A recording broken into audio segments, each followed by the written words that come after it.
Hi everyone.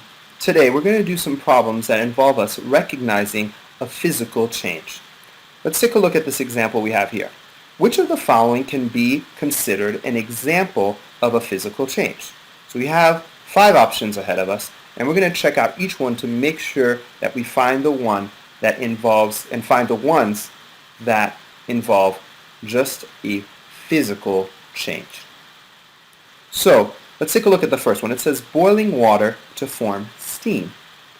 So boiling water to form steam is really a change. It is a change, but it's changing water into another form. It's still water, or in other words, H2O. But instead of being water, where the particles are a little bit closer together, it goes to steam, where the particles are further apart. So it's still water, but it's not the same state of matter. So what we're going to do here is actually count this as a physical change. Because remember, a physical change does not affect the chemical composition or identity of a substance. And notice, like I said, H2O stays H2O when it goes from water to steam. So that must mean it is a physical change. Rust appearing on the surface on an iron surface.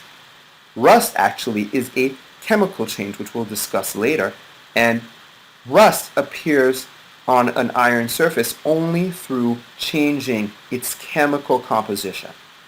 So that cannot be a physical change. So what we have next is folding a paper airplane. Just like ripping a piece of paper is a physical change, just folding a piece of paper changes it into a paper airplane, but it doesn't change the substance that is paper. So this counts as a physical change. Great, so we have A and C.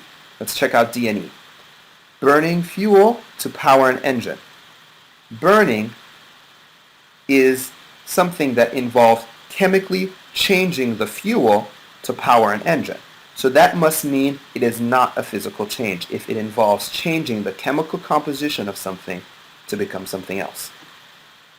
Let's take a look at the last one. Formation of a canyon from water erosion. So here, this counts also as a physical change. And here's why.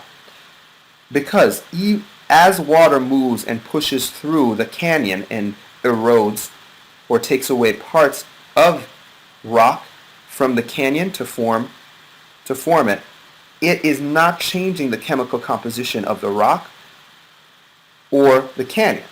And it's not changing water because water is still the same. So that must mean it is a physical change because it does not change the chemical composition or the identity of water or the canyon. So the answers for this problem are A, C, and E.